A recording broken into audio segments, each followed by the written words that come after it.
Welcome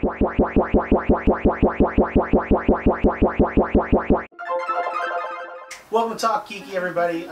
My name is Guitar Marcus, and this is my good friend, the incredible Kenny Hardy of Hardy's Arcade. Where's my hands? What are my hands? Hardy's Arcade. Is that the sign up? That's a new. Yeah. It is Disney Month, the first episode to kick off Disney Month, and Kenny is a Disney aficionado. He knows. You know, I know. He brought in the 40th anniversary park patch, which not many people have. Correct. And I've been an annual pass holder and an employee. How long have you been? Well, I was an annual pass holder up until I worked there. So back then it was affordable. It was very affordable. Yeah, you're right. Back then it was affordable. Although their payments now are just so they make it seem like it's affordable. So Kenny's here because Kenny is I know Kenny from Comic Cure University, where I work occasionally, and he is in charge of what I call the Danger Room. But it is the arcade that we have there. Yes. I like the Danger Room. The Danger Room is pretty exciting. Yeah, I like that. We should change it, but it's Hardy's Arcade. You wouldn't know it's Hardy's Arcade unless we said it. And he is my go-to arcade guy. Hopefully he'll find me a Dragon Slayer one day. I do have one. Oh, okay. Yes, you can't someday you'll find me one. I'll find you. Okay, awesome. I'll get you a Dirk. All right, I'll get you Dirk on. Yeah. Kenny is the guy bringing back the old school arcade lifestyle to Southern California and LA County too, or just I said there's a couple people in LA. I brought a little bit back to Orange County with Brianne, who she mentioned. My girlfriend owns half the business too. Okay. She owns half all of our games.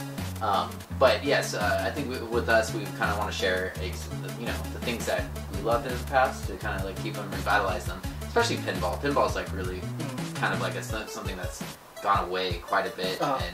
But there's a couple places like the 82 in LA, downtown LA, and a couple other people trying to do the same thing. And then with my involvement with the Arcade Expo, which we've talked about a little bit, with banning, they're coming this January.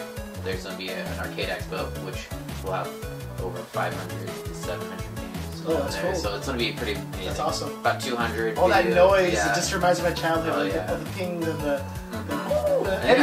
all that noise just reminds me of my childhood. And if you want to talk about Disney, I mean, the first places I played video games were Starcade. Yeah, Starcade. Yeah. Starcade. I'm gonna put links down below for all the stuff he just said because you'll tell me. But like that's a lot of information. But I'll have it down below for everybody to check out the expo and all of his Hardy Arcade locations. We'll put down below. A lot of great stuff. I feel like every day I worked in the store, you always brought a new toy. I don't know if it was like because you like me or like I would just have to be there when like Kenny would come in with like. He'd have Superman, or he'd have Spider-Man, like, I was there on fun days. You brought some fun stuff last time. Spider-Man I was in Spider-Man costume. I still have that picture, but maybe we can show it to the people. I think I have a picture. I have a picture. Okay. I'll show the clip right now.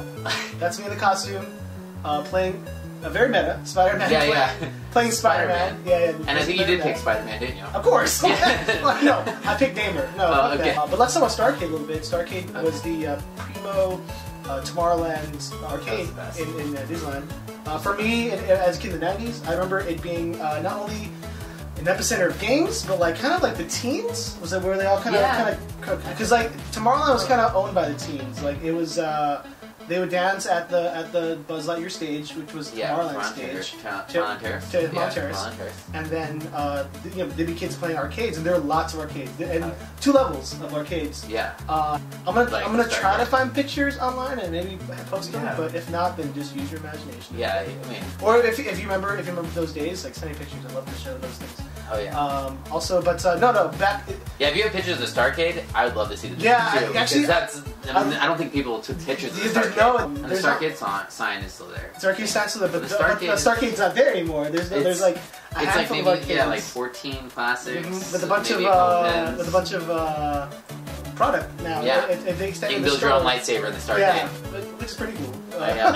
But I do miss the arcades. Yeah, that's the 2 times I remember the arcade changing was one. It was a double layer arcade, and they did feature more modern, not more like up-to-date games like Street Fighter, actually more violent games. They were actually like a normal arcade. until the Columbine shootings and a lot of a lot of things happened. It was where like they somewhere in the mid-90s, like the whole like soccer mom movement. Yeah, seemed like because it happened there, and then I think Pirates Caribbean. They also took out the Pirates Pirate Arcade, girls. And then also there was a Pirate Arcade before our time. Was there? Yeah, but it was like a mechanical arcade. Oh, with I remember. guns and stuff. Yeah, okay. But there was the Teddy Bear Arcade. At Country Bears, yeah. Country Bear, or well, what is Pooh's Corner now? Yeah, I don't know. Yeah, well, yeah. But is it because you don't like the King of song, or just because? No. I like Winnie the Pooh, like most people. You know, you look like an older Christopher Robin. If you were to grow up and become a man, you look like Christopher Robin with a beard. The beard. This guy. There's something about the Fairy Country Jamboree that really misses. It's like a part of the soul of Disney kind of left. I feel like when they were like going to change it to Winnie the Pooh, it's kind of like Winnie the Pooh existed before Walt had it. You know, so you kind of have to like look at it like you know through if you're looking through like a purist eyes, it's kind of like ooh, you know, but I don't know. I think when it comes to like nostalgic Disney attractions, like they have to really have a big nostalgic crowd. If not, obviously it's not making. No one's going, no one's bothering. These are going to replace something else. That's true. Like, and it's sadly, I think they fell under that category. They still exist in Florida. Yeah, you can still visit. Which I've seen. But Easter egg, if you go behind, the last corridor of Winnie the Pooh. Yeah, Winnie the Pooh. You see one of the characters. Yeah. Still hanging there. The moose, I believe. I think you see all three of them. All three? Yeah, like if you look behind the ride, you'll see the characters, and they're kind of still there. Right after the Heffalumps and Woozles room, I think. But for somebody who doesn't like Winnie the Pooh, you knew that exact area. Well, hey, it was also. It's a fun ride, though. Yeah. It's a fun ride. I guess the Penny Arcade. Yes, the Penny Arcade. So before the Gibson Girl, and this is really interesting. Which opened up to be. Which opened up. The Gibson Girl used to be like a little bakery, right? Yeah, or something. I remember that. And then the Penny Arcade was a lot bigger, and it didn't have a fudge station in the middle. Yeah, it was the bakery, which sold coffee. The bakery extended to the cafe now, but it was just the bakery, and then there was the Gibson Girl. Yeah. Sponsored by Dryers, and then the Penny Arcade took up much more of a prominent spot. It was like with the. It literally like had turn of the century like arcade a lot of them, which I totally love that stuff. Oh too. Yeah, me too. Like the motoscopes, which is like where you put the penny and you go. It's a penny arcade. So it's a penny. So so it was like you asked your parents for a penny, and everybody carried change. Yeah, everyone has a penny. Like at the end of the day, like you go to Main Street, it's the last call basically, and like the shops are open, kids want to get their souvenirs, and during all the chaos, you're begging mom and dad, can I do the arcade? It's a penny. So they're like, it's a penny. Like, let's get rid of these pennies. Who likes having pennies? So it was always a fun thing to do. If you really want to visit a place that has a lot of these cool, like turn of the century, early playhouse, or not playhouse, but like playhouse type fair beachside amusement park things. There's in San Francisco the Museum de Mécanique, which you can post it or whatever if you want to link to it, so if people are interested. It's like they moved everything to a quarter, but it's kind of like the same stuff. Okay. Like there was do they get the Disney's extra? They may have caught a couple of them, but I hope all those old arcades got taken up museums or sold, or I hope they didn't just rot away into history. If you guys know what happened to those, I'd love to hear it. That'd be cool. That'd be cool. Maybe somebody would track them down. Cool. But we're going to talk about all the awesome Disney games that have been around since Atari to now, and some arcade stuff too. Not a lot because there were the ones released in Japan, which you told me earlier. But I have Kenny here to tell me all these cool stories. I know I can name some of my favorites, but Kenny has so many. A little bit more than you. He's a gaming specialist, so that's why I brought him on. I want to have you for more gaming stuff. Actually, it would be cool. I may have to research a little bit of stuff from before my time. Yeah. We're gonna talk about all the cool games from Atari on to currently Disney, or what we like. Not all the games, but the games we would like to point out. Yeah, and let's just go with NES because I feel like before NES. I don't know a lot of Atari Disney games. I know there might have been a few. There may have been a few, but or even Commodore games. Commodore, yeah. My father had a Commodore. Like CD-ROM, IBM games. Yeah, that's a much whole other category. Yeah, exactly. But I just don't know enough about the Atari to really say it was good or bad. Because we were talking earlier that there is a connection between the evolution of video games and Disney. Because at some point these paths did cross in some way. Still in the 70s. Yeah. Let's go to the 70s. we have the same relatives. That's what it comes down to. Yeah. So break it down. So okay, break it down. I want to do this. Let's do the dramatic pause. What are you waiting for, huh? What are you waiting for? Sorry, competing. 1970s came the black and white video games. It started with I think the company was called Nutty, and they made oh shit, I'm blanking. It was Space something. Space something. It was a rock. It was just a pointer shooting. It was right? It was like it's kind of like which eventually the asteroids kind of like became more prominent in like '79, but in the early '70s, '74, I think it was a space kind of game, right? And then Nutty eventually turned into Atari in some sort, and Nolan Bushnell hired two gentlemen by the name of Steve. So Jobs Steve and Jobs, Wozniak. and there he is. But Steve Jobs, made Apple computers, and then in the '90s looked at animation and said we could progress animation and make Pixar. So there's your kind of Disney reference, where it's like Pixar became what it is today. Exactly. So another animation powerhouse. Yeah. So the guy who helped create Pixar was the same guy who created Breakout in the early video games. So there you go. So there's a weird Disney crossover. There's a very tangent connection between the growth of video technology and Disney.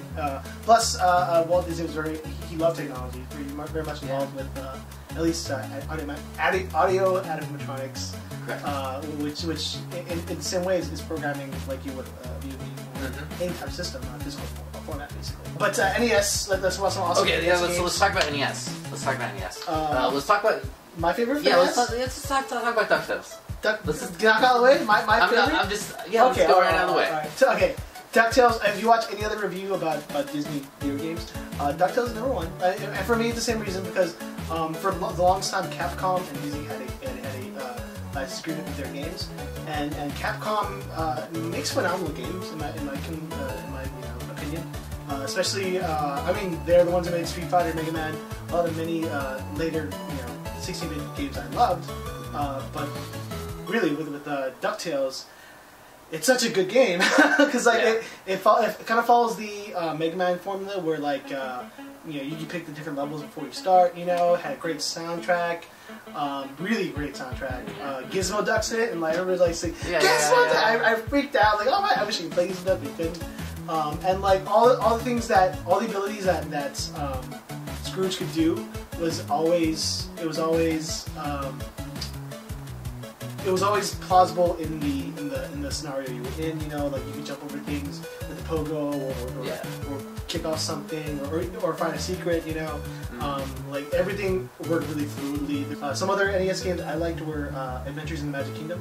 Yes, it's that one you felt like you were going to Disneyland. Yeah. And you were helping Mickey and the characters find what was it like? It's basically find the key to start the parade. Yeah. Right or something. I think like the floats, because it was during we might have been the 40th. Oh yeah. All the floats were deflated or something. That's 35th.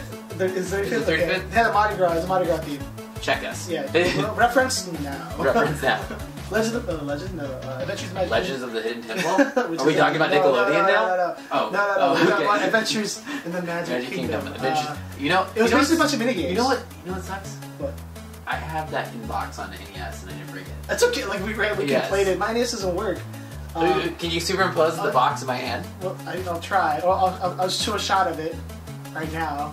And it's somewhere. Is it floating? I'll in the corner here. I'll put it in the corner right here. Hi. This is the cartridge game, and maybe I'll show some clips right here. Hopefully. I like that. It's a bunch of mini games. I remember there was a cool train level for the Big Thunder Mountain. Yes. And it was basically all the mini games were hard. Yeah, they're really hard. Yeah, I never beat it. And then you had to go and you had to answer these questions. No, yeah, because you had to answer these questions. Yeah, when you're a kid, what time or what year did Disneyland open? Yeah, it's like how many people know that? Well, I know it now. I think Big Five. Right? Yeah. I think back then I could barely spell Disneyland. Yeah, let's flash forward to the early 2000s. Virtual Magic Kingdom. Does anybody remember that? Virtual Magic Kingdom. You mean the Xbox one? No.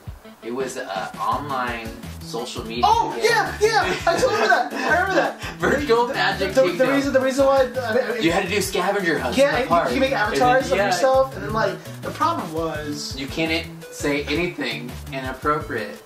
that's not the problem. I mean, that was my problem because I couldn't even have a normal conversation with somebody without being censored. It was like I wanted to just say, "Hey, how are you?"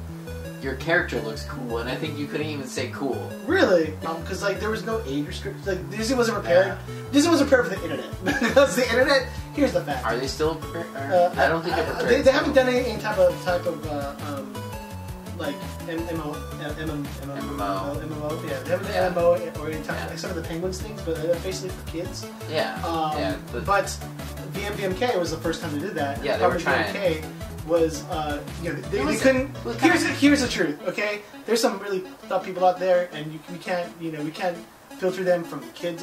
Yeah. That I mean, and I know for a fact that was. You know what I thought was the stupidest part, but now I kind of like embrace it. But I thought that the fact that they chose the Japan monorails in that game with like the big Mickeys and they're all colorful, like those big fat monorails, I was like, that's not a Disneyland.